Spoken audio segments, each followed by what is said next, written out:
Bismillahirrahmanirrahim. Assalamualaikum warahmatullahi wabarakatuh. Alhamdulillah wassalatu wassalamu ala Rasulillah nabiyyina wa sayyidina Muhammad ibn Abdullah wa ala alihi wa sahbihi wa man walah wa ba'd. Saudara-saudariku dimanapun kita semua berada, semoga kita selalu dilindungi dan dibahagiakan oleh Allah Subhanahu wa Ta'ala dalam menjalani seluruh aktivitas berkehidupan kita, sehingga insya Allah mampu menghadirkan bekal-bekal terbaik sebelum kita kembali kepada Allah Subhanahu wa Ta'ala. Tentunya dalam kehidupan ini kita berharap mendapati kesuksesan, kebahagiaan, dan dua hal dimaksud dapat berkelanjutan di setiap tempat yang kita akan pijak. Bukan hanya di dunia, tapi juga insya Allah saat di alam kubur, pun demikian saat berkehidupan abadi di akhirat kelak. Untuk itulah kita seringkali berdoa, semoga di dunia ini kita mendapatkan kebaikan dalam berkehidupan, dan di akhirat pun mendapatkan kebaikan dalam berkehidupan. Rabbana atina fid dunya hasanah wa fil akhirati hasanah wa qina adzabannar. Demikian seperti diajarkan di dalam Al-Quran surah Al-Baqarah di ayat 201 itu. Al-Quran menampilkan satu peta jalan yang mengantarkan setiap hamba pada kehidupan yang sangat ideal, berada selalu dalam naungan petunjuk Allah Subhanahu wa Ta'ala, yang dengan itu dapat mengantarkan percepatan hamba dimaksud meraih kesuksesan dan kebahagiaan. Di dalam bahasa Arab, sukses dan bahagia disebut dengan falah. Jika itu dapat digenggam, maka disebut dengan aflah. Orang yang dapat menggenggam kesuksesan dan kebahagiaan dinamakan dengan muflih. Jamaknya disebut dengan muflihun. Orang-orang yang berada dalam naungan petunjuk Allah Subhanahu wa Ta'ala, yang dengan itu ia dibimbing untuk dimudahkan beraktivitas, dilindungi dari berbagai macam gangguan, diberikan petunjuk yang memudahkan mencapai harapan, maka setidaknya mereka berada dalam naungan petunjuk dan kebaikan. Ala hudan. Jika kita gabungkan berada dalam petunjuk, perlindungan yang diberikan oleh Allah, dan orang-orang ini mampu cepat meraih kesuksesan dan kebahagiaan, maka dua bagian ini kalau kita satukan menjadi ulaika ala hudam mir rabbihim wa ulaika humul muflihun. Kalimat ini tertuang dalam satu ayat yang utuh di dalam Al-Quran, yaitu surah Al-Baqarah di ayat yang kelima, sekaligus memberikan tanda kepada kita bahwa ada orang-orang yang sangat mudah beraktivitas, memiliki petunjuk yang jelas, dan cepat menggapai kesuksesan dan kebahagiaan. Siapa mereka itu? Bagaimana cara mendapatinya? Disinilah kita akan mencoba meringkas itu semua secara singkat dan padat tentunya. Teman-teman, ulaika, mereka itu, maka dikembalikanlah mereka itu yang memiliki ciri-ciri pada ayat-ayat yang sebelumnya. Jika tadi ditampilkan capaiannya di ayat kelima, maka kita dapatkan di ayat keempat, ayat ketiga, dan ayat kedua yang merangkum seluruh langkah menuju kebahagiaan dan kesuksesan sejati dimaksud. Ada 5 hal yang kelimanya kita bisa sarikan khususnya dari ayat 3 dan 4 terkait dengan jalan cepat menuju kesuksesan dan kebaikan serta kebahagiaan yang sejati. Yang pertama, alladzina yu'minuna bil ghaib, yaitu orang-orang yang selalu mengupgrade imannya kepada Allah sekalipun Allah belum nampak secara langsung dalam pandangannya. Jadi syarat pertama, seseorang ingin mendapatkan kedekatan dengan Allah, sehingga ketika terbangun relasi yang dekat ini, aksesnya terbuka untuknya. Jika seluruh akses terbuka, maka tentu konsekuensinya kesuksesan, kebahagiaan mudah sekali didapat. Dalam kehidupan, ini bisa ditafsirkan dengan logika yang sangat sederhana. Anda memiliki akses dimanapun, dalam keadaan apapun. Akses yang mempercepat harapan dari apa yang ingin Anda capai. Tidak ada yang semisal dengan Allah, laisa kamitslihi syai'. Namun dalam kehidupan duniawi kita saja, orang yang punya akses kepimpinan mudah sekali mendapatkan beragam macam bentuk kemudahan dalam beraktivitas. Demikian seterusnya. Maka bagaimana dengan orang yang memiliki akses yang sangat kuat kepada Allah Subhanahu wa Ta'ala? Maka dengan akses yang kuat itu, kedekatan yang lebih itu, Allah pun membuka seluruh jalur-jalur kemudahan dalam berkehidupan.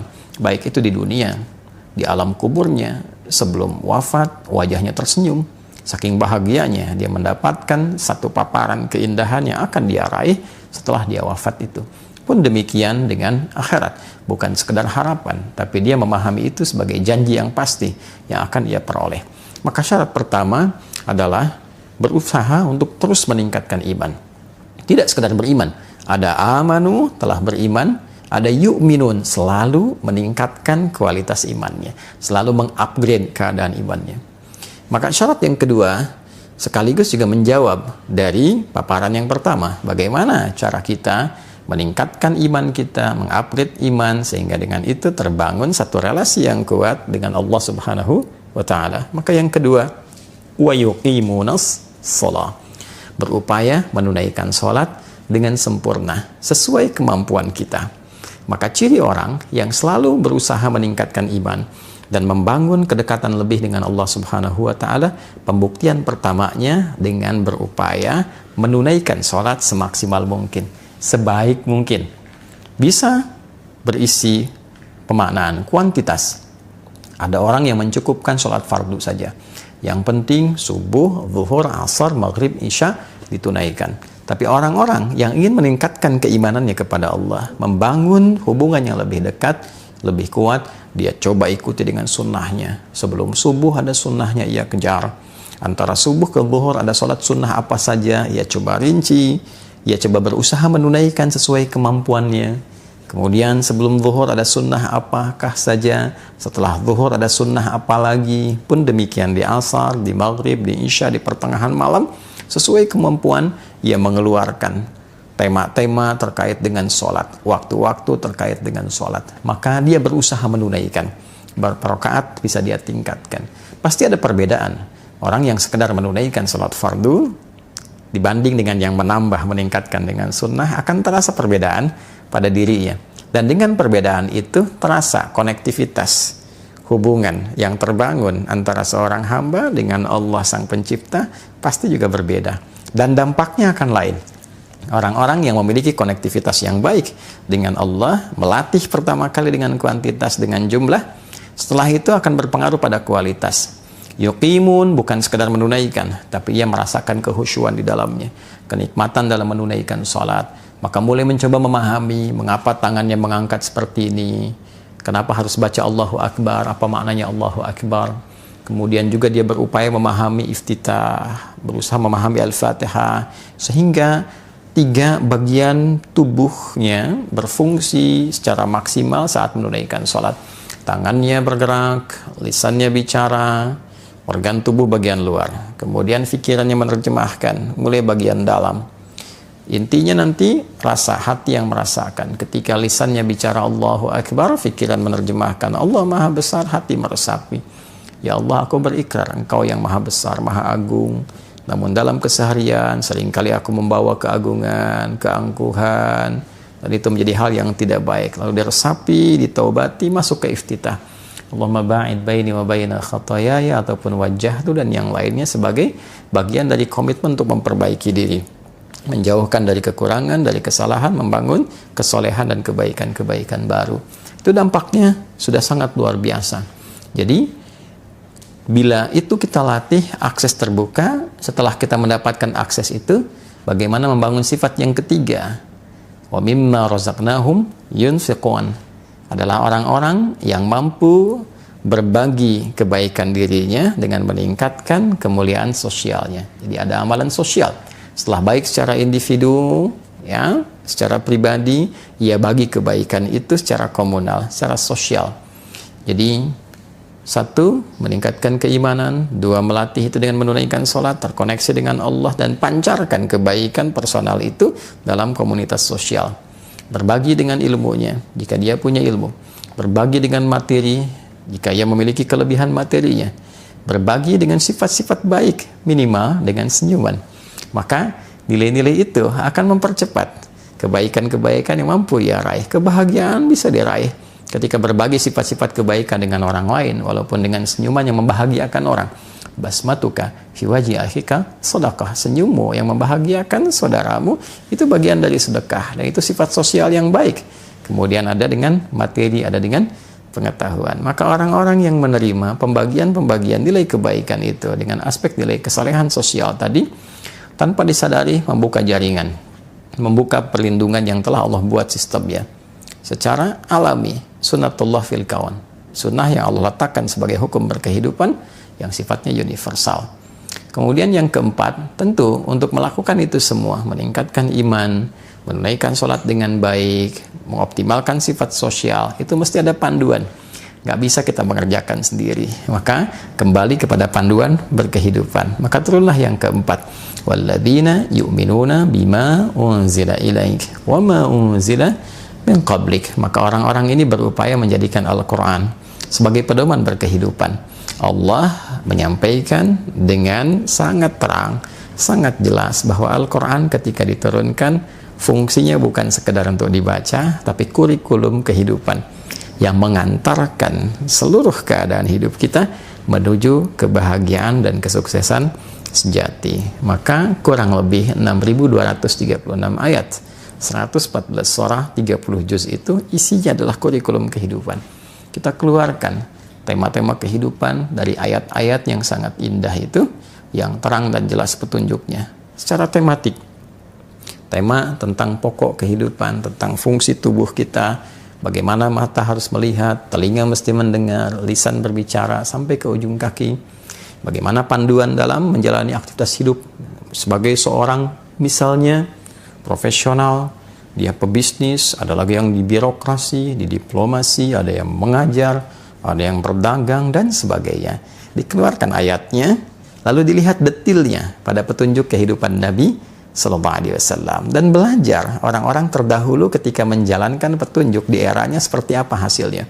Disempurnakan di era Nabi Muhammad Sallallahu Alaihi Wasallam, diwariskan kurikulumnya sampai sekarang. Al-Qur'annya tidak berubah, dan orang-orang yang menjalani itu setiap generasi didapatkan capaian tertinggi yang membangun peradaban. Sebaliknya, ketika itu dijauhi, apalagi ditinggalkan, na'udzubillah, maka yang muncul ketertinggalan, kemudian kejatuhan, terjerembab. Silahkan lihat perjalanan sejarah. Semakin warisan itu digunakan, semakin cepat mendapatkan satu kemajuan, kecerahan, dan kebaikan. Dan ketika jatuh peradaban itu, riset menunjukkan kejatuhan itu diakibatkan oleh terlenanya pada dunia yang dirasakan dan mulai menjauh dari kurikulum kehidupan yang telah digariskan dalam Al-Quran. Kemudian yang kelima, yang terakhir adalah wabil akhirati hum yuqinun. Mereka yakin dengan kehidupan akhirat sehingga menjadikan akhirat sebagai proyek yang terpenting dari semua berbagai macam perjalanan hidup yang dilalui. Tentunya akhirat adalah ujung kehidupan kita. Setiap kita berpindah ke satu tempat, kita akan menyiapkan bekal. Ingin liburan ke kota lain saja, kita menyiapkan bekal. Ingin liburan ke negara lain, kita menyiapkan bekal. Tujuannya, saat tiba di tempat itu, kita mendapatkan kehidupan yang memberikan kenyamanan.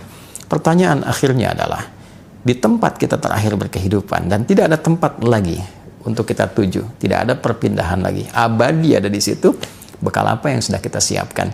Maka orang cerdas adalah orang yang berupaya mencari bekal terbaik di setiap tempat yang akan ia tinggali, sekalipun hanya transit. Dan di antara yang tercerdas itu, ia mengumpulkan bekal paripurna untuk tempat abadinya, dan di tempat itulah dia akan hidup selamanya dan tidak berpindah ruang kembali. 5 ini, jika dihadirkan dalam kehidupan kita, maka menghadirkan ayat yang kelima, ulaika, mereka itu yang mampu meningkatkan keimanannya kepada Allah dengan berupaya melatih itu melalui penunaian sholat yang baik, lalu mengoptimalkan nilai-nilai itu dalam konteks kehidupan sosial, menjadikan Al-Quran sebagai panduan hidup, melihat pada praktik di zaman-zaman dulu ketika dipraktikkan dengan nilai kekinian sesuai dengan eranya, lalu menjadikan akhirat sebagai proyek terbaiknya. Itulah ala hudam mir rabbihim, orang-orang yang akan selalu berada dalam petunjuk Allah sehingga memudahkan ia meraih kebahagiaan, kesuksesan, berada dalam perlindungan, wa ulaika humul muflihun, dan pastilah orang-orang itu akan selalu merasakan kebahagiaan dan kesuksesan yang sejati. 5 hal ini ketika dikerjakan dengan raihan tadi hanya akan mampu dilakukan oleh orang-orang yang disebut dalam Al-Quran sebagai orang-orang bertakwa. Dzalikal kitabu, isi Al-Quran itu yang sangat indah, yang jauh dari gambaran kita, yang punya keagungan yang tinggi, la raiba fi, tidak pernah ada keraguan di dalamnya. Kita mesti yakin, jangan pernah meragukan satu ayat pun, bahkan satu huruf pun di dalam Al-Quran. Maka ketika itu bisa kita yakini dengan optimal, keyakinan itu harus membuat kita mampu untuk menggali pemahaman dalam Al-Quran dan mengoptimalkannya. Maka jadilah ia petunjuk. Siapa yang mampu melakukan itu? Hudal lil muttaqin. Semua kurikulum kebaikan dan petunjuk itu hanya bisa dikerjakan oleh orang-orang yang bertakwa. Maka ketika khatib Jumat mengatakan mari kita tingkatkan takwa, ketika dalam pengajian dibuka dengan peningkatan takwa, sejatinya takwa itu mengantarkan kita pada kebahagiaan dan kesuksesan yang sejati. Wa may yattaqillaha yaj'al lahu makhraja wa yarzuqhu min haitsu la yahtasib. Siapapun yang mampu meningkatkan takwa, maka ia berpeluang mendapatkan beragam solusi dari berbagai macam persoalan kehidupan yang dihadapi, bahkan rizki pun boleh jadi akan mengalir kepadanya dari sisi yang tidak dia duga. Wattaqullaha la'allakum tuflihun. Tingkatkanlah takwa kalian kepada Allah, maka kalian akan cenderung mendapati kesuksesan dan kebahagiaan yang sejati. Wattaqullaha wa yu'allimukumullah. Tingkatkanlah takwa kalian kepada Allah, dan Allah akan berkenan mengajarkan pada kalian pengetahuan-pengetahuan yang baru. Takwa ada pada pengetahuan, takwa ada pada kebahagiaan, takwa adalah solusi berkehidupan. Pertanyaannya, siapa di antara kita yang mengaku sebagai insan beriman, terlebih menyimak video ini, yang berupaya memotivasi dirinya untuk meningkatkan takwanya kepada Allah dan mendapati janji Allah sebagai sesuatu yang pasti untuk diraih. Semoga berkenan. Maafkan saya, Adi Hidayat. Assalamualaikum warahmatullahi wabarakatuh.